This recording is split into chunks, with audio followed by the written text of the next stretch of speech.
वक्ता के रूप में उपस्थित श्री अविनाश भटकर जी, डॉक्टर रश्मि चौबे जी, डॉक्टर सीमा रानी प्रधान जी और बड़े ही सुमधुर स्वरों में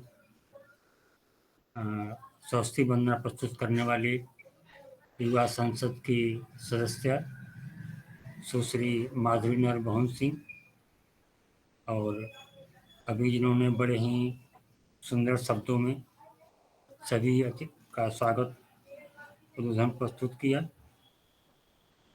मधु भंबानी जी, और जो आभार प्रकट करेंगी युवा संसद की कर्नाटक राज्य प्रभारी डॉक्टर रश्मि बीवी जी और इस आयोजन की संयोजिका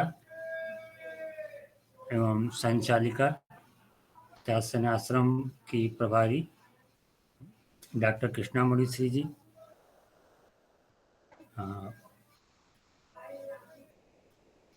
पटश्रोता के रूप में जुड़ी हुई श्रीमती पुष्पा श्रीवास्तव शैली जी, डॉक्टर अवंतिका शर्मा जी, डॉक्टर शेख शहनाज अहमद जी, ख्याति श्रीवास्तव जी, सभी को यथोचित अभिवादन। आज जो यह गोष्ठी रखी गई है, यह इस विषय का सुझाव जो है हमारे अध्यक्षा महोदय ने 4-5 विषय सुझाए थे मुझे, और सभी विषय बच्चों को और अभिभावकों को लेकर के ही थे। मुझे यह विषय बहुत अच्छा लगा और हालांकि इस विषय पे चर्चा दूसरे रूपों में हम लोग पहले कर चुके हैं, लेकिन जो आज का विषय सब थोड़ा सा अलग था। और जो ये आज की गोष्ठी हम लोगों की, ये संस्थान की 390वीं है और जो सामाजिक विषयों को लेकर के जो गोष्ठी होती है वो एक 53वीं गोष्ठी है। 53 महीने हो गए सामाजिक विषयों को लेकर के चर्चा करते हुए। हर बार हम लोग का विषय रहता है कि कोई न कोई समाज के ऐसे ज्वलंत मुद्दों को उठाया जाए जिससे समाज को कुछ सीख मिल सके, और इसका मूल उद्देश्य ही रहता है कि अगर इन गोष्ठियों से 1 या 2 लोग भी प्रभावित हो सके अगर, तो हम लोग इस संस्थान की बहुत बड़ी उपलब्धि मानते हैं। बाकी हमारे जो 3 वक्ता हैं और अध्यक्षा महोदय हैं, तीनों लोग अपने आप में परिपूर्ण हैं। डॉक्टर रश्मि मैडम खुद बाल संसद का करीब 5 साल से ऊपर हो चुके हैं उसके, तो उसको संचालन कर रही हैं, तो बालमन को वो भी जानती हैं। और कुछ संयोग ही हैं कि आज देखिए डॉक्टर रश्मि चौबे मैडम बाल संसद की हैं, तो रश्मि जी मैडम युवा संसद की कर्नाटक राज्य प्रभारी हैं, और आज युवा के रूप में माधुरी बिटिया भी जुड़ी हुई है। सीमा रानी प्रधान मैडम महाविद्यालय में पढ़ाती हैं, और अध्यक्षा महोदय हमारी तो वो तो अपने आप में ही परिपूर्ण है, तो हर विषय पर अपना गहन अध्ययन करके आती हैं, और बच्चों से तो जुड़ी हुई, पहले भी जुड़ी थी, अभी भी उनका लगाव बना हुआ है। तो विषय की बात आती है तो बहुत लंबा मैं नहीं बोलूँगा विषय पे, जो उसके सार तत्व हैं उन पे ही मैं चर्चा करूँगा। जो आज एक हम लोग देख रहे हैं कि 100% तो नहीं कहेंगे, लेकिन अधिकांशतः ऐसा हो रहा है कि जब जिन घरों में हम लोग चर्चा होते कभी बच्चों को लेकर के या बच्चों अभिभावकों के बीच, तो जहाँ थोड़ी खुल कर चर्चा होती है वहाँ पे बात आ जाती है कि आजकल के बच्चे सुनते नहीं हैं।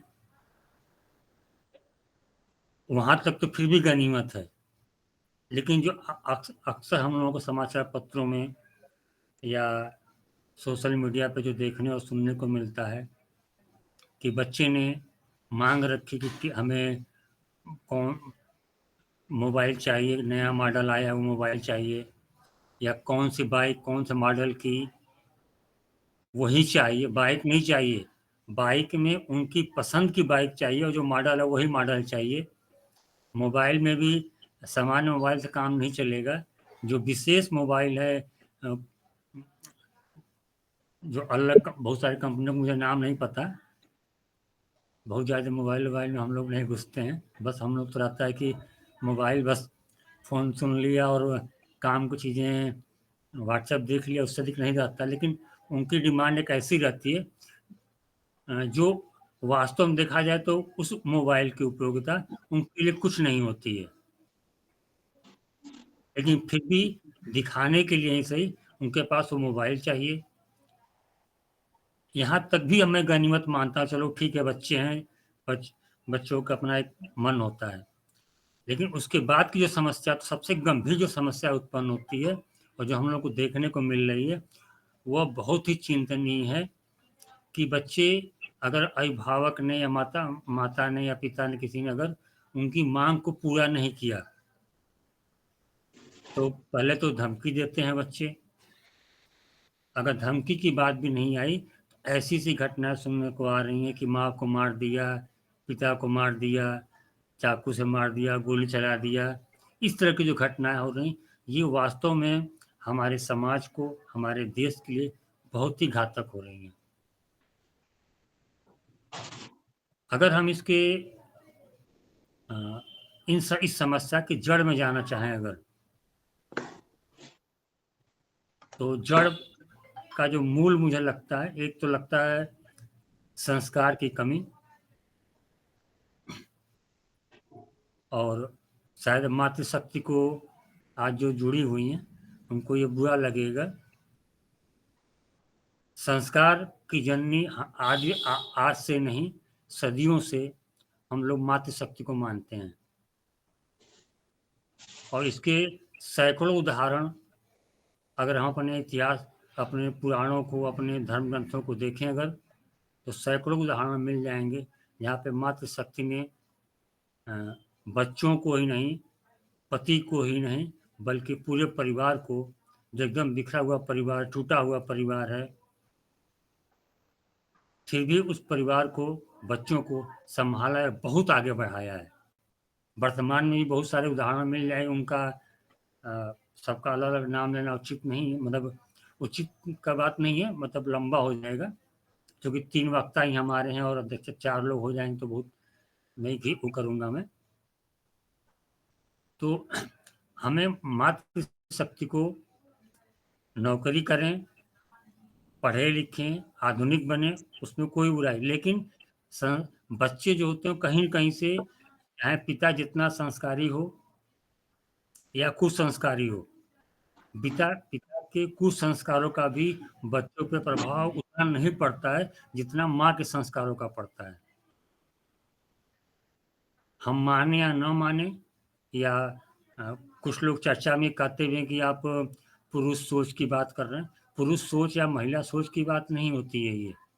जो कड़वी सच्चाई है, हकीकत है, पुरुष का काम अपना अलग है।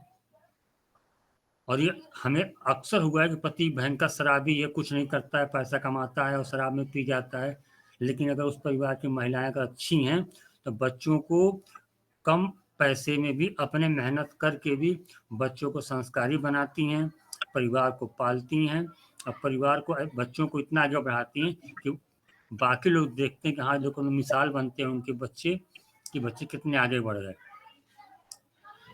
तो एक तो ये आती है। दूसरी जो आती है, जो जो संयुक्त परिवार मतलब टूटने का लगे, अब टूट बचे ही नहीं है। अब गिना जाए तो जिले में शायद, अगर हम किसी जनपद में पूरे अगर गिने, अगर एक एक परिवार को जा करके अगर, तो शायद उंगलियों पर गिनने भर को संयुक्त परिवार मिलेंगे। संयुक्त परिवार के अपने कुछ नुकसान थे, कुछ फायदे भी थे। हम नुकसान की चर्चा ना करें, अगर फायदे पे आए, तो अगर बच्चे ने जिद की माँ से या पिता से, तो उसकी बात को दादा, दादी, चाची, ताई, बुआ, सब मिल उसको, उस बात को प्रेम से अगर माँ ने डांटा भी, तो उसको बुला बुला करके, दुलार करके, वो करके उसको उसकी बात वहीं खत्म हो जाती थी। आज जो समस्या आती है कि बच्चे की किसी भी समस्या हो, बच्चा स्कूल से, आप छोटे बच्चे हैं, स्कूल से आते हैं, बच्चा चाहता है कि मेरी माँ, मेरे पिताजी घर में बैठ के मेरी बात को सुने कि स्कूल में आज ये हुआ, टीचर ने मारा, टीचर ने ये काम दिया, फलां टीचर ने, एकदम छोटे बच्चों की मैं बात कर रहा हूँ कि फलां टीचर ने आज प्यार किया, स्कूल में आज ये खिलाया गया, आज वो हुआ, आज वो हुआ। लेकिन बच्चा जब आता है स्कूल से पढ़ करके, आज उसको घर में न माँ मिलते हैं, न बाप मिलते हैं, न दादा मिलती हैं, न दादी मिलती हैं, न बुआ मिलती हैं, न चाचा मिलते हैं, न चाची मिलती हैं। आज मिलती कौन है? आया। उस आया को उससे कोई मतलब नहीं होता है, उसको तनख्वाह से मतलब तक बच्चा क्या सीख रहा है, क्या खाया न, उस अगर बच्चा कुछ बताना भी चाहता है उसको अगर, तो डांट करके वो अपने मोबाइल में भिड़ी होती है, वो डांट करके चुप करा देती है, उसको जो खाना नाश्ता जो भी बना होता है वो पकड़ा देती है, तो बच्चा उसके अंदर एक कुंठा पैदा होने लगती है। उसके बाद आया क्या करती, टीवी खोल दी या मोबाइल पकड़ा दी, बच्चा उसमें व्यस्त। माँ बाप शाम दोनों नौकरी करने वाले हैं, शाम को जब माँ बाप आए तो खुद इतने थके होते हैं कि आए, चाय पिए, नाश्ता किए, बैठे, बच्चा अगर फिर उनके उनके पास गया तो उस समय भी बच्चों को सुनने वाला कोई नहीं होता है। तो समस्या ये जड़ जो पैदा होती है कि उनकी सुने कौन। तो जब हम बच्चों की बात को नहीं सुनेंगे तो उनके अंदर एक मन में कुंठा पैदा होती है। जो बच्चे मतलब हथियार उठाते हैं या खुद आत्महत्या कर लेते, ये भी आता है कि बच्चे गए ट्रेन कट गए या कहीं छत से कूद गए, ये उनके अंदर की कुंठा होती है। तो वो कुंठा को अपनी कहाँ निकालें? तो उसके लिए और गार्जियन क्या होगा, गार्जियन बस ये सोचता है, वो एक बच्चों के लिए एटीएम बनना चाहता है कि बच्चे ने कहा कि हमें आइसक्रीम चाहिए और 10 की चाहे तो 20 की ला कर दे देंगे, घर में एसी लगा देंगे, महंगी महंगी टीवी लगा कर रख देंगे, महंगे मोबाइल ला कर रख देंगे, बड़ी सी कार घर में आ जाएगी, बड़ा सा बंगला हो जाएगा, एक फ्लैट की जगह पर 10 फ्लैट हो जाएंगे, एक जमीन की जगह पर 10 जगह जमीन खरीद ली जाएगी, बैंक में बैलेंस भर जाएगा। लेकिन ये बैंक बैलेंस, ये कार, ये बंगले, ये गाड़ी किसके लिए करते हैं हम? अपने बच्चों के लिए। लेकिन जब बच्चा ही हमारा खुश नहीं है, बच्चे को ही हम देखभाल नहीं कर पा रहे हैं, तो ये सारी सुख सुविधाएं किस काम की? तो भले, मेरा तो व्यक्तिगत ये मानना है कि भले कोई एक आदमी उनमें से अगर और मुझे नहीं लगता कि ऐसी कोई आवश्यकता हो कि जहाँ पे दोनों कमाएं। हम अपने अनावश्यक खर्चे को पूरा करने के लिए ही दोनों को जरूरत पड़ती है। ऐसा कोई खर्च नहीं है, अगर एक आदमी अगर ठीक ठाक कमा, बहुत कोई नॉर्मल उस तरह का नहीं अगर है, तो परिवार को अभी भी इस महंगाई के ज़माने में भी आसानी से जिया जा सकता है। इसका सबसे बड़ा उदाहरण बहुत दिन नहीं हुए, जब कोरोना चालू हुआ, कोरोना का लॉकडाउन चालू हुआ था, उस समय हज़ारों लाखों लोगों की नौकरियाँ चली गई थी, लोग घरों में कैद थे और तब भी जीवन जीते थे और बड़े सुख चैन से उस समय लोगों ने अपने जीवन को जिया और अच्छी प्रकार से रहे वो लोग।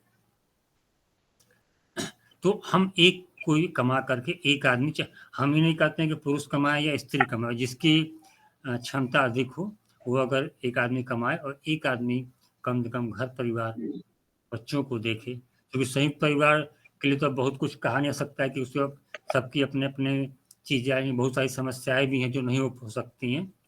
लेकिन अगर हम एकल परिवार में भी अगर हैं तो हम आया के भरोसे ना छोड़ करके हम बच्चे को अपने खुद के संरक्षण में पालें। क्योंकि मेरी दादी एक बात कहा करती थी, जब छोटे थे हम लोग, कि पूत कपूत का धन संचय, पूत सपूत का धन संचय। यानी पुत्र में बेटा बेटी दोनों हो गए, अगर हमारे संस्कारी हैं, गुणवान हैं, तो वो अगर उसके लिए धन इकट्ठा नहीं भी किया जाए अगर, तो कोई फर्क नहीं पड़ता है, क्योंकि वो कमा करके वो अपने अपनी गुणवत्ता के बदौलत अपने क्षमता के बदौलत वो लाखों करोड़ों रुपए कमा सकते हैं। लेकिन हम अरबों खरबों भर दें घर में, फ्लैट खरीद लें, गाड़ी बंगला सब कुछ खरीद लें, और बेटा अगर या बेटी मेरी अगर कुपात्र निकल गई, शराबी निकल गए, जुगाड़ी निकल गए, तो सब पैसा मेरा क्या होगा?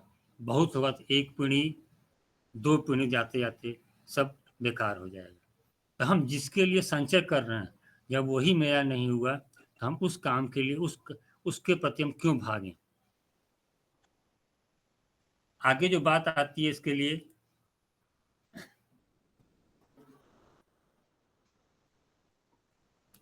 कि बच्चों को हम समय भी दें, वो तो जरूरी है, और दूसरा कि समय के साथ साथ उनकी जो समस्याएं हैं, उन समस्याओं पे हम अ, नजरअंदाज न करें, उनको सुने और यथोचित तरीके से उनको हम प्यार से समझाने का प्रयास करें। लेकिन ये फैक्ट है कि जो व्यक्ति जो अगर दोनों नौकरी करेंगे तो प्यार से या कहिए कि आराम से सुनने की अवस्था में वो नहीं होंगे, और नहीं वो समझाने की अवस्था में होंगे।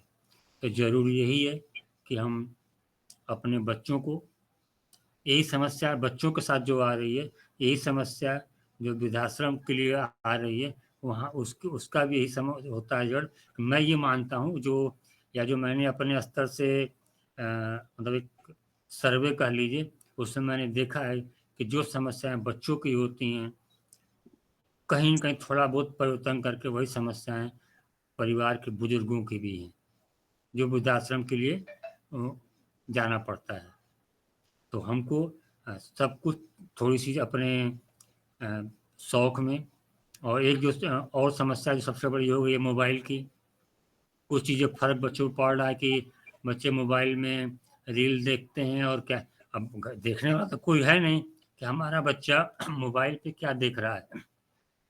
हम यूट्यूब खोलते हैं, हम प्रबुद्ध हैं, लेकिन फिर भी क्या होता है, हम न्यूज़ देखने के लिए खोलते हैं या कोई प्रोग्राम देखने के लिए खोलते हैं, नीचे अपने आप फालतू की वेबसाइट उसमें दिखाई पड़ने लगती हैं।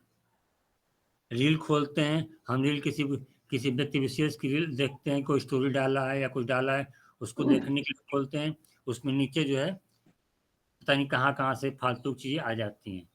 तो हम आप तो उसको इग्नोर कर सकते हैं, लेकिन बच्चे के मन में उत्सुकता पैदा होती है उन चीज़ों में, उसमें बहुत सारे अ, अ, इस तरह की घटनाएं भी होती हैं कि जिसको देख के बच्चा तत्काल प्रभावित हो जाता है, उनको उनका मन उसी तरफ भागता है कि जब वो घर स्कूल जाते हैं, बच्चा थोड़ा सा बड़ा होने लगता है, मतलब वो 10वीं 12वीं में या स्नातक स्तर में पहुंच गया हो, तो वो जब कोई नहीं मिलता तो वो मोबाइल खोलता है, और मोबाइल में इस तरह के जो सीरियल होते हैं उनके प्रति वो आकर्षित होता है।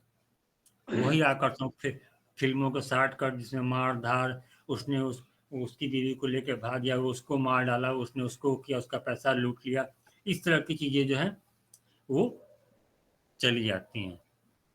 और इसी अकेलापन के कारण ही बच्चे, अगर हम लोग देखें तो इतनी बुरी अवस्था में आ चुकी है कि अ, चौराहे जो सड़क शहर के किनारे आप चले जाइए, जो शहर के बाहरी इलाके हैं, और वहाँ पे जो पार्क हैं या बगीचे हैं, उनमें देखिए कि स्मैकियों की, और स्मैकियों में वो लड़के लड़कियां हैं कि जिनकी हम कल्पना नहीं कर सकते हैं।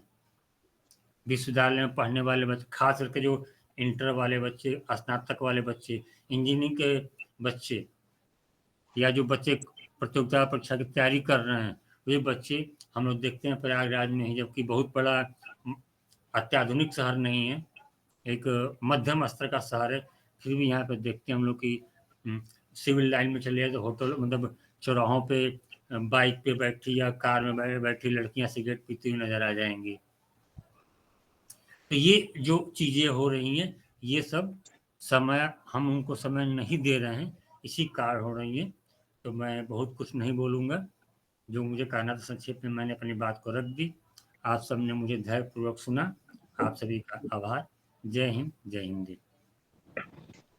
बहुत बहुत आभार आदरणीय। आपकी प्रस्तावना में आपने इतनी सारी बातें कही और ये भी कहा कि लोगों का आजकल कहना है कि आजकल के बच्चे सुनते नहीं हैं, उनकी माँग बढ़ती जा रही है और इसके लिए कहीं न कहीं हमारे संस्कार की जननी मातृशक्ति अ, का भी हाथ है इसमें। संयुक्त परिवार का विघटन एक बहुत बड़ी समस्या है, जिसकी वजह से बच्चे को अब सुनने वाला कोई नहीं है। पहले दादा-दादी, बहन, बुआ कोई भी साथ रहती थी तो सुनते थे और अब माँ-बाप दोनों नौकरी करते हैं, तो बच्चे आया के भरोसे रहते हैं। छोटे से ही बच्चे अपनी बात किसी को कह नहीं पाते हैं, उनके अंदर इस वजह से कुंठा का जन्म होता है। और आपने ये भी बताया, "पूत कपूत तो का धन संचय, पूत सपूत तो का धन संचय।" है ना? तो बच्चों को समय देना बहुत ज़रूरी है ना? ताकि बच्चे अ, की समस्याओं को सुना जा सके और उनके अंदर जो भी बातें चल रही हैं, उसका कुछ निराकरण हो सके। बहुत ही अच्छा आदरणीय, आपका बहुत-बहुत धन्यवाद और फिर से हम आज आगे अपनी चलते हैं इस आभासी राष्ट्रीय गोष्ठी में, जिसका विषय है अभिभावकों और बच्चों के बीच बढ़ती दूरियाँ। दूरियाँ? अभिभावक और बच्चों के बीच?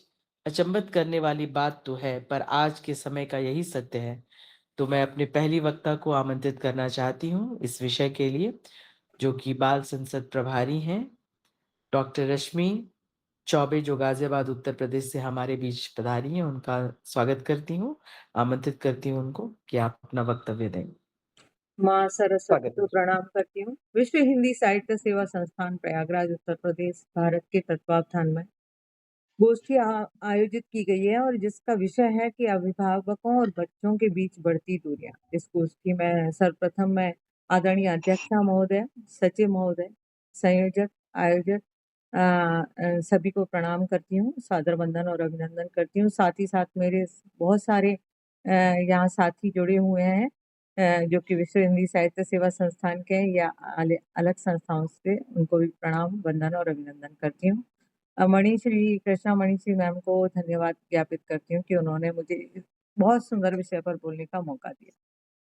चलिए, माँ-बाप बनना एक बहुत बड़ा संयोग है और आपका बच्चा सिर्फ़ आपका बच्चा नहीं होता, वो एक समाज का भी होता है, एक राष्ट्र का भी होता है और अंतर्राष्ट्रीय स्तर पर भी वो अपना प्रभाव जमा सकता है। इसके लिए ज़रूरी है कि हमें बच्चे को उस स्तर पर तैयार करना, सिर्फ़ गर्भावस्था तक ध्यान देना ज़रूरी नहीं होता, बल्कि बच्चे को 21 वर्ष की आयु तक मेरा मानना है कि जिस तरह से हम गर्भावस्था तक में ध्यान रखते हैं, उसी तरह से बच्चों पर हमें ध्यान रखना होगा। ज तभी हम बच्चे को समाज को सौंप सकते हैं, एक अच्छे नागरिक को। तो उसके लिए पहले गुरुकुल भेज दिया जाता था। पहले आपने सुना होगा इतिहास में गुरुकुल गए प्रभु राम भी वशिष्ठ मुनि के पास गए थे शिक्षा-दीक्षा ग्रहण करने। तो वहाँ क्या होता था, हर बच्चे को सामान्य रूप से लेकर और एक तरह से उसका विकास किया जाता था, सर्वांगीण विकास होता था। वहाँ सिर्फ विषय की पढ़ाई नहीं होती थी, नंबरों के लिए जद्दोजहद नहीं होती थी, बल्कि वैज्ञानिक रूप से उसको समझा जाता था और उस तरह से उस बच्चे का विकास वो होता था। राजाओं के बच्चे भी उस स्तर पर ही रहते थे, जैसे कि सामान्य बच्चे रहते थे। तो ये एक बहुत बड़ी चीज़ थी, जहाँ की सर्वांगीण विकास होता था। आज बच्चों की शिक्षा का स्तर अलग तरीके से हो गया है। नेट पर सभी सुविधाएँ उपलब्ध हैं, जिससे कि वो कभी-कभी माँ-बाप से भी ज़्यादा समझने लगता है अपने आप को। ये भी एक बहुत बड़ा कारण हो जाता है कि दूरियों के लिए उसको लगता है कि हमें सब कुछ आता है।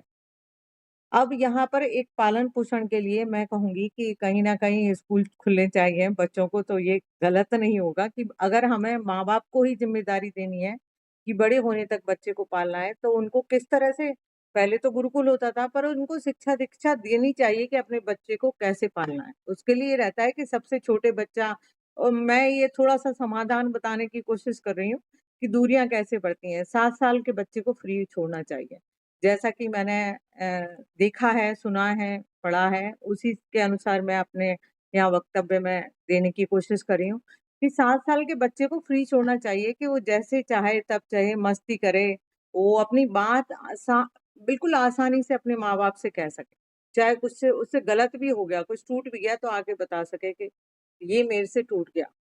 तो वो इतना फ्री हो कि अपनी सारी समस्याएँ अपने माँ-बाप से साझा कर सके। ये बहुत बड़ी बात होती है, तब उसका विश्वास माँ-बाप पर बढ़ जाता है और वो हर समस्या अपने माँ-बाप को बता सकता है। और ऐसा बच्चा आगे जाकर अपने जीवन साथी पर भी विश्वास कर सकता है, अपने दोस्तों पर भी विश्वास करता है और खुद भी विश्वास पात्र बनने की कोशिश करता है।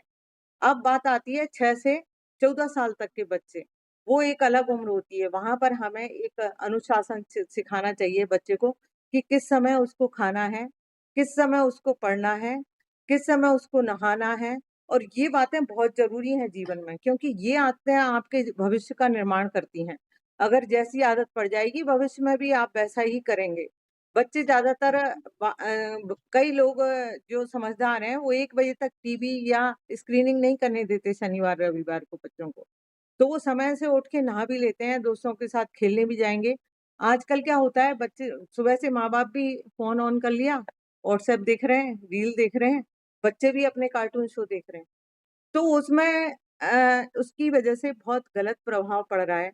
बच्चे मस्ती करते-करते खाना चाहते हैं, उसके लिए स्माइलिंग बना के दो या फिर कुछ पास्ता बनाओ, कुछ ऐसा बनाओ जिससे वो समय से खा ले, क्योंकि वो एन्जॉय करना चाहता है हर चीज़ को। नहाने के लिए या ब्रश करने के लिए उनको कहो कि चलो कीटाणुओं का नाश करते हैं। अगर आप कहोगे चल नहा ले, तो शायद वो इतना अच्छे से ना समझ सके और वो उनकी एक बढ़ती उम्र होती है, तो उनको सोचने-समझने की शक्ति के साथ-साथ उनको हर चीज़ में एन्जॉयमेंट चाहिए रहता है।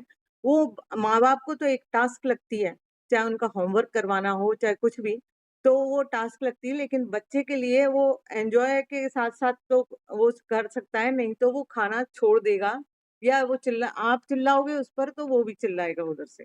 तो जैसा आप दोगे, वैसा ही वो सीखता जाएगा। तीसरी आयु होती है 14 साल से 21 साल तक के बच्चे जो आप अपने आप को प्रूव करने में लगे रहते हैं या उनको शो करना रहता है कि मैं ये हूँ, तो उनको उसका समय दो। सुनो उनको ध्यान से कि वो क्या कहना चाहते हैं, उसके लिए आपको समय देना बहुत ज़रूरी है। क्योंकि एक परिवर्तन की आयु होती है और बच्चे का निर्माण हो रहा होता है उस समय और वो समय बहुत महत्वपूर्ण रहता है। उस समय में आपने जैसा व्यवहार बच्चे से किया है, जैसा परिवार से मिला है। देखिए बच्चे का निर्माण होता है आर्थिक परिस्थितियों से, सामाजिक से और पारिवारिक। उसकी शारीरिक परिस्थितियाँ और मानसिक, उन सब से मिलके उसका व्यक्तित्व बनता है और आस-पास जो भी परिस्थितियाँ या जो भी उसके ऊपर बीता होता है, उससे उसके व्यक्तित्व का निर्माण होता है। तो सबसे ज़रूरी बात है कि बच्चे को समय दें, प्यार दें, उसको कुछ भी समझाएँ, तो बहुत प्यार से अगर उसको कुछ परिवर्तन ना भी करना हो, तो पहले उसके शरीर को छुएँ, उसके पीठ पे हाथ फेरें या सिर पे हाथ फेरें, उनको समझाएँ। सुबह उठाना हो अगर उसको, चिल्ला के मत उठाओ कभी। सुबह-सुबह ही उसकी बुरी हो जाएगी। वो नहीं उठना चाहता, 10 मिनट पहले उसके पास में लेटो, उसके सिर पे हाथ फेरो, धीरे-धीरे उसकी नींद खुले, फिर कहो बच्चा टाइम हो गया उठ जा, तो वो उठ जाएगा। लेकिन आप चिल्लाएँ, "उठ तू सुबह हो गई, देर हो रही है" तो उधर से भी शायद आपको ऐसी तरह के उत्तर मिलें और आपकी और उनकी दोनों की सुबह बर्बाद हो सकती है और लगातार ये नियम हो गया, तो शायद इसका उसकी ज़िंदगी पर और आपकी ज़िंदगी पर भी असर पड़ेगा। कुछ मैंने मतलब बिंदु लिखे हैं कि जैसे कि बच्चा जब 14 से 21 साल का होता है, तो उसके मनपसंद विषय चुनने का उसको अवसर दें। जिस फ़ील्ड में वो जाना चाहता है, उसका सहयोग करें। आप अगर पूरी फ़ील्ड उसका परिवर्तन कर देते हैं, तो वो चिड़चिड़ा जाएगा और वो चिड़चिड़ाना उसका ज़िंदगी भर तक कायम रहेगा, उसका असर। अगर परिवर्तन भी करना चाहें तो उसके अच्छाई-बुराई किसी भी चीज़ को अगर आप समझाना चाहते हैं तो उसकी अच्छाई-बुराई दोनों उसको अच्छे से समझाएँ और उसके बाद निर्णय लें। अंतिम निर्णय उसी पर छोड़ना होगा उस समय क्योंकि बच्चा बड़ा हो चुका है। आप ज़बरदस्ती उसको मोड़ने की कोशिश करेंगे तो वो भी विद्रोह करेगा। ये भी एक कारण होता है बच्चों और माँ-बाप की दूरियों के लिए। सर कह रहे थे कि महिलाएँ ज़िम्मेदार होती हैं, पर मैं कहती हूँ माता-पिता दोनों ज़िम्मेदार होते हैं। और जब बच्चा बाहर निकलता है तो पिता ज़्यादा ज़िम्मेदार होता है। अगर पिता उसके पीछे खड़ा है हमेशा तो बच्चे को साहस रहता है और एक उसका कॉन्फिडेंस रहता है। क्योंकि घर में पहले की माएँ थीं वो घर में ही रहती थीं, हालाँकि अब तो माँ भी बाहर निकलने लगी हैं। पर पिता का बहुत बड़ा योगदान रहता है, अगर पिता थका-हारा होकर ऑफ़िस में तो अपना बेस्ट दे के आया है और घर पे अपना वर्स्ट दे रहा है, क्योंकि मैं थका हूँ, चिल्ला-चोंट मचा रहा है, तो वो बच्चा जो देखेगा, वही उसमें आएँगे और उसके भी कुछ प्रतिक्रिया अलग तरीके की आ सकती हैं, क्योंकि बच्चे के लिए हमें उदाहरण बनना चाहिए। और उदाहरण बनेंगे तभी वो बच्चा सीखेगा। घर में मैंने अभी एक वो पढ़ा था कि घर में साँप भी सीधा होके घुस पड़ता है, जबकि वो टेढ़ा-मेढ़ा चलता है। तो घर में जब पिता घर आएँ, तो एक अच्छी वाइब्स लेके आएँ बच्चे के लिए। वो बहुत मैटर करता है, क्योंकि साँप भी कितना कड़वा रहता है, सर हँस रहे हैं मेरी बात से, लेकिन वो भी घर में अगर अच्छे से रहेगा, बच्चे को समय देगा, प्यार देगा, तो बच्चा अवश्य ही बहुत अच्छा बनेगा। दूसरी बात है अनुशासन। अनुशासन बीड़ा के तार की तरह होते हैं, अगर ज़्यादा उसको टाइट कर देंगे, तो वो टूट जाएगा। अनुशासन सिखाना हमें बहुत ज़रूरी है, लेकिन हर चीज़ प्यार से सिखाई जानी चाहिए। वीणा के तार टूट जाएँगे, लेकिन उनको तरीके से उतना ही लिमिट में टाइट किया जाएगा, तो वो वीणा बहुत अच्छे से बजेगी। आज हमारे बच्चे हैं, उनको आर्थिक समस्याएँ भी रहती हैं। बहुत बड़े-बड़े कॉलेज में कई माँ-बाप जिनकी व्यवस्थाएँ उतनी नहीं रहती, एडमिशन करवा देते हैं। वहाँ सब तरह की बहुत समृद्ध परिवार के भी बच्चे आते हैं। अब बच्चा इंटेलिजेंट तो है, लेकिन वहाँ पे अलग-अलग तरह की वो बच्चे दूसरी तरह के मिल गए हैं। तो वो वहाँ वहाँ तो अपनी समस्याओं से जूझ ही रहा है और घर पे उससे कहा जा रहा है नहीं तुम ये कर सकते हो, वो कर सकते हो, वो कर सकते हो। बच्चा बेचारा जद्दोजहद में होता है और वो मानसिक रूप से वो बहुत उसमें आ जाता है परेशानी में। इन समस्याओं को समझना चाहिए हमें। सिर्फ यही नहीं कि हमें तो ये मिला था, तुम्हें तो हमने ये दे दिया, वो दे दिया, उससे चिड़चिड़ा के एग्रेसिव मोड में आ जाता है बच्चा। थोड़ी-सी इंग्लिश के शब्द निकल सकते हैं, मैं एनसीआर से हूँ तो अगर मैं स्पष्ट रूप से समझाना चाहूँ तो कभी-कभी सीधे-सीधे मेरे से इंग्लिश के भी शब्द निकल जाते हैं, उसके लिए मैं माफ़ी चाहती हूँ। तो आर्थिक विषमताओं से जूझते हुए बच्चे रहते हैं, घर में भी अगर परिस्थितियाँ विषम चल रही हों, तो बच्चों को प्यार से समझाना चाहिए। उनको हर हर अपनी जो परिस्थितियाँ हैं, उनसे अवगत करवाना चाहिए, उनसे भी सलाह लेनी चाहिए। सिर्फ़ ऐसा नहीं कि बच्चे को बिल्कुल साइड में करके रख दिया आपने, उनको पता ही नहीं है घर में क्या चल रहा है। तो वो अपने अलग तरीके उनके रिएक्शन आएँगे। समाज में जब बच्चा उतरे तो उससे अच्छाई-बुराई दोनों से परिचित करवाओ, ये सही है, ये गलत है। और प्यार से समझाओ कि इसके ये परिणाम होंगे, आप ऐसा करोगे और इसके ये परिणाम होंगे। मणिश्री मैम बता देना अगर मेरा समय हो जाए तो। शादियों के माहौल में जब बच्चे जाते हैं तो हमें थोड़ा-सा ध्यान रखना चाहिए। सब तरह के गाने चल रहे होते हैं, सब तरह की वहाँ पे व्यवस्थाएँ होती हैं, माँ-बाप अलग एन्जॉय कर रहे होते हैं, बच्चे क्या देखते हैं पता नहीं है। तो इन सब चीज़ों में ध्यान रखना चाहिए। बुद्धिमानी के साथ हमें बच्चे को जैसे दान करना हमारे स्नेह आश्रम में चलता है ये सब चीज़, ये सिखाना चाहिए क्योंकि बुद्धिमान होने के साथ-साथ बच्चे में प्यार, करुणा ये भाव भी होने ज़रूरी हैं और उसको समाज में उतारने से पहले आर्थिक रूप से वो इंडिपेंडेंट हो और इसकी भी 4-5 तरह की उसकी जो क्वालिटी हैं, उनमें से एक की तरफ उसको रास्ता दिखाना चाहिए। जापान में देखते हैं हम बहुत सभ्य सुशील लोग रहते हैं, क्योंकि वहाँ पर कहते हैं कि जब ज़्यादा चिल्ला-चोट करते हैं बच्चों के साथ, तो कोर्टिसोल नाम का हार्मोन जनरेट होता है और अगर शांति से तो ऑक्सीटोसिन तो वो शांति के लिए महत्व देते हैं और उन्होंने कई नियम इस तरह से बताए हैं कि जो बच्चे एग्रेसिव हैं, उनको कैसे ट्रीट करना चाहिए। तो हो सकता है समय हो गया हो, मुझे पता नहीं जब बोलते टाइम, तो मैं 7 दिवसीय उन्होंने एक बताया है कि कंट्रोल को छोड़कर कुछ दिन बच्चे को ऑब्ज़र्व करो। उसको छोड़ दो उस तरीके से जिस तरह से वो जीना चाह रहा है। मुश्किल काम अकेले करने दें। ऑब्ज़र्व करें हम बीच में ही टोकने लगते हैं, नहीं तू ऐसा कर, ऐसा कर। उसमें बच्चे खुद नहीं करते, उनको लगता है वैसे ही सही करेंगे। सहानुभूति दिखाएँ, अगर उससे नहीं हो कोई काम तो उसको थोड़ा प्यार से समझाएँ कि कोई बात नहीं ये ऐसे हो सकता था। खाने की मेज़ पर हमेशा साथ में बैठें। ईमानदारी से माफ़ी माँगे, अगर हम माँ-बाप से कुछ गलत हो जाए तो बच्चे से सॉरी कह दो, उसको अकड़ में मत रहो नहीं तो वो भी अकड़ेगा। और बिना रोक-टोक के फेल होने दें। जब शुरुआती में अगर बच्चा फेल भी हो जाए तो उसको होने दें तभी वो सीखता है क्योंकि अपनी कुछ लोग खुद से ही सीखते हैं। और पैसे कमाना है ये तो ज़रूरी है, लेकिन खुशी भी बहुत ज़रूरी है, उतना ही ज़रूरी है, ये उसको सिखाएँ। आजकल बच्चे चोरी बहुत सारे विषय तो सर ने खुद ने ही बोल दिए हैं।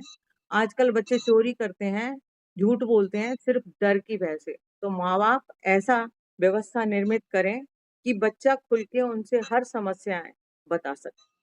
तो ये चीज़ें थी शायद मुझे पता नहीं अगर समय हो तो थोड़ा-सा और बोल सकती हूँ।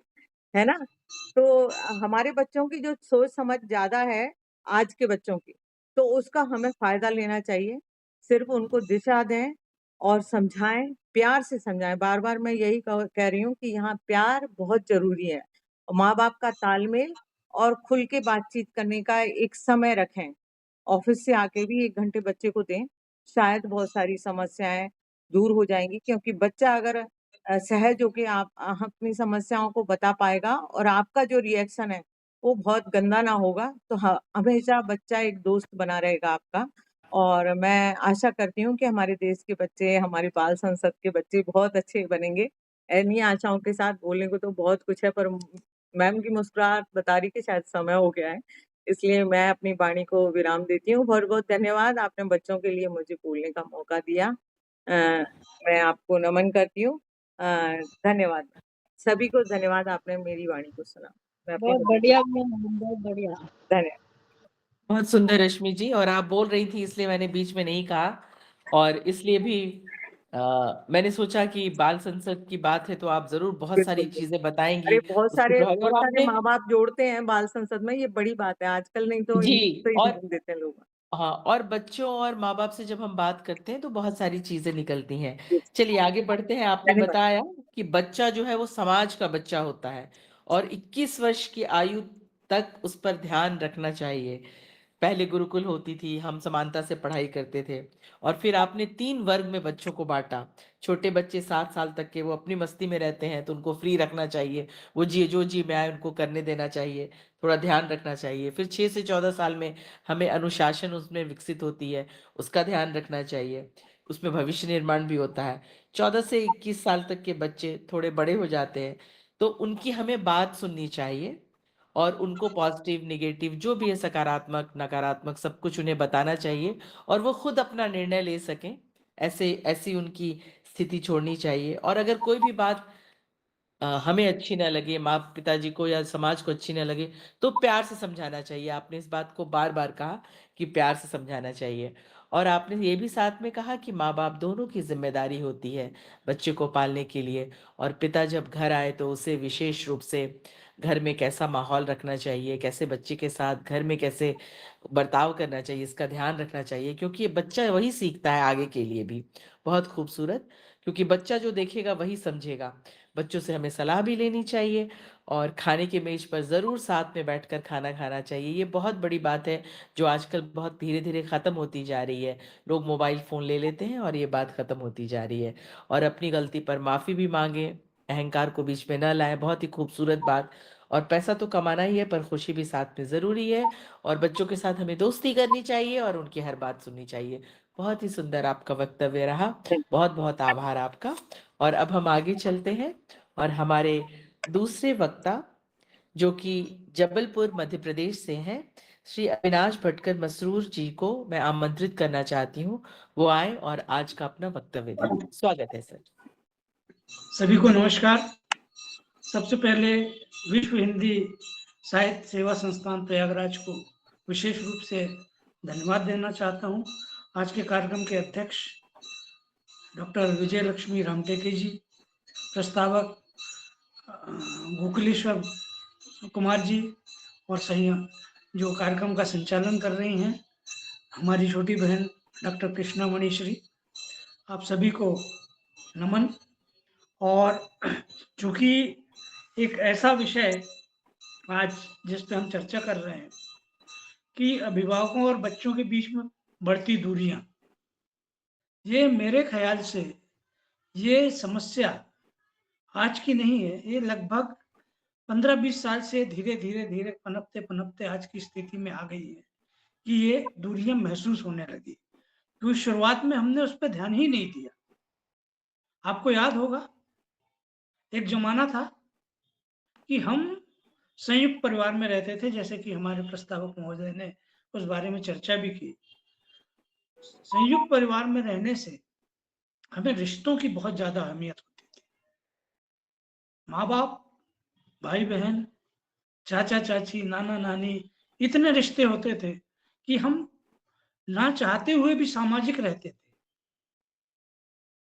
और आज की डेट में ये स्थिति हो गई है कि हमारे घर सिमटते गए, परिवार सिमटते गए और सिमटते-सिमटते ये स्थिति आ गई है कि अब सिंगल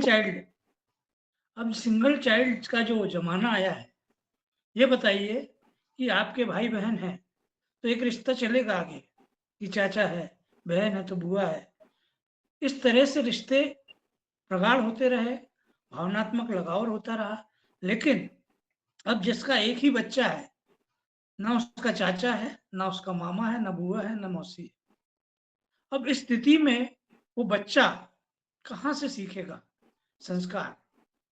कहाँ से उसके अंदर वो भावनाएँ आएँगी प्रेम की आपस में?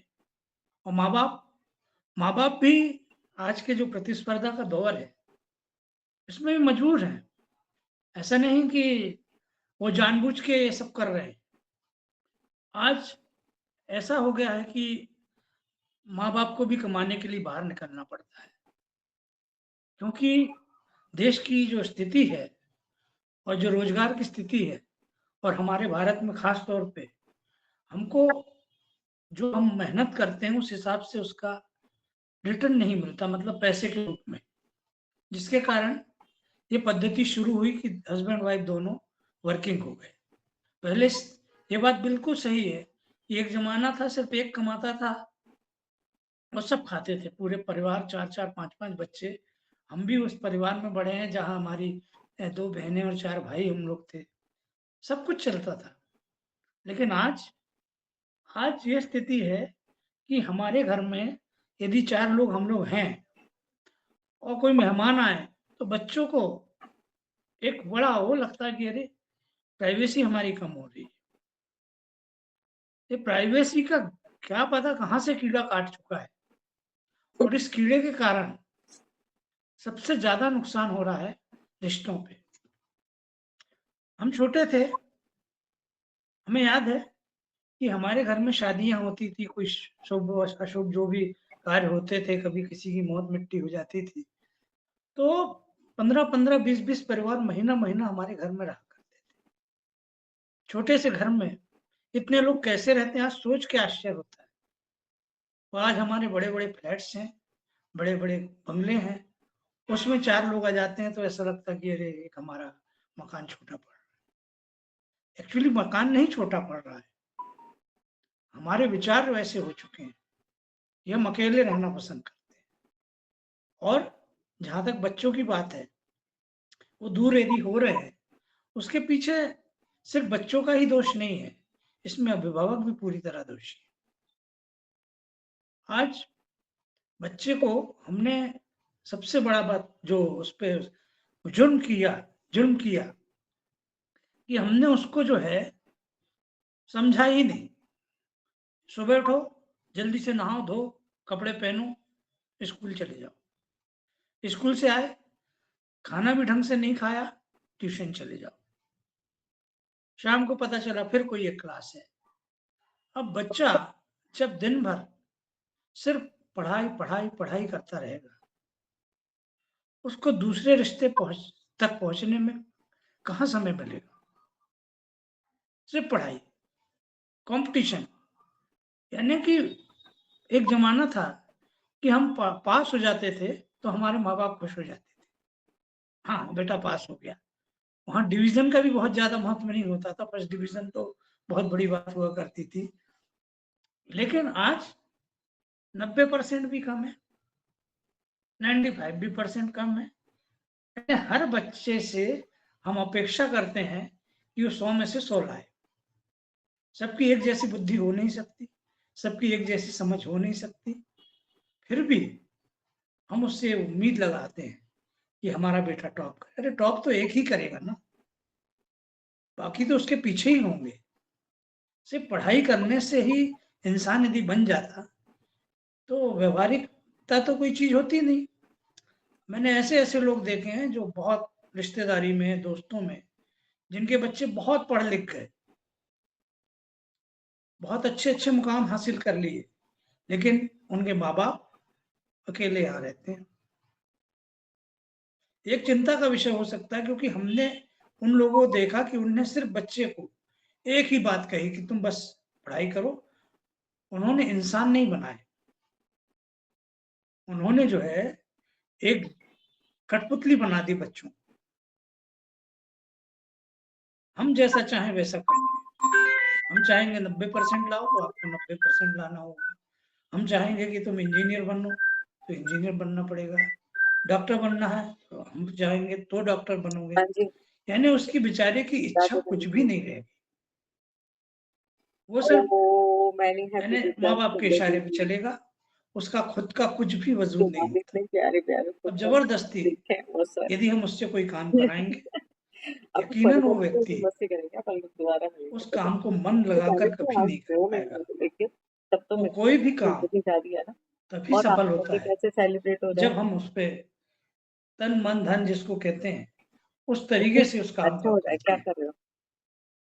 माँ बाप अच्छी कोशिश करते हैं कि भाई बन जाए अच्छा बच्चा, सफल हो जाए, लेकिन हमें उसको इंसान भी रहने देना है। बच्चे को खिलौना नहीं बनाना है, उसको इंसान बनाओ सबसे पहले। नौकरी तो वो कर लेगा, अच्छा, चलो प्रिपरेशन कर लो और खूब क्योंकि मस्ती करना, खूब अच्छी से आखिरकार नेक्स्ट पढ़ ईयर लिख अपना के भी क्या बहुत कर रहे अच्छा हैं होने लोग, वाला नौकर तो बन रहे हैं ना। जितना बड़ा है, बहुत नौकर ही मस्ती वाला है उतनी ना। ज्यादा तनख्वाह। Okay, have a nice time. तो नौकर तो सब खुश बना रहे रहो, हैं, स्वस्थ रहो, उसको इंसान बना दो, तुम्हें सारी खुशियां मिले भगवान। ठीक है, उसे जीना सिखाओ। ओके बेटा। सुख दुख जीवन के मतलब महत्वपूर्ण अंग है। हार जीत ये सब चीजें लगी रहेगी। हारे उसके साथ खड़े हो, उसे बताओ कि तुम क्यों हारे। जीतने के मंत्र सिखाओ। ये नहीं कि हार गए तो आपने अरे कितना नालायक बच्चा है, देखो फलाना व्यक्ति पर इतना अच्छा खेला वो आज, उसने 4 गोल मार दिए, उसने 4 विकेट ले लिए, उसने 100 रन बना दिए। राधे राधे।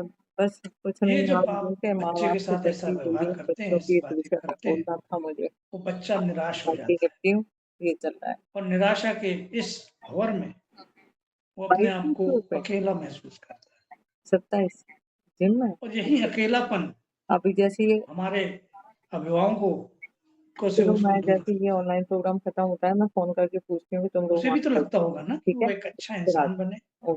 अगर हो तो। उसे भी लगता होगा कि उसकी बात माँ बाप सुने, लेकिन माँ बाप के पास समय ही नहीं है। और बच्चों को तो ज्ञान देते हैं कि अब जो है मोबाइल मत देखना, दिन भर तू मोबाइल में लगा रहता है। अरे भाई, उनको खुद को भी देखो कि आप कितने मोबाइल में रहते हैं उसके सामने।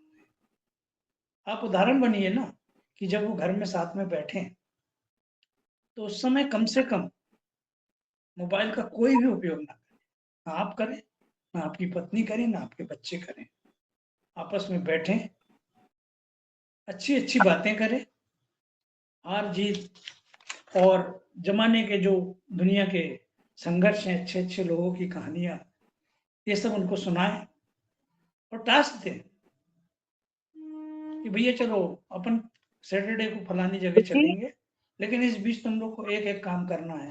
कोई इधर तो कहानी अब अच्छी इधर सुना तो दो, या कुछ ऐसा फिजिकल कोई अच्छा, खेल से लेटी ऐसा लेटी वो लेटी दिखा दो लेटी रह कि लेटी। हमें लगे कि यार चलो अपन वहां चलेंगे।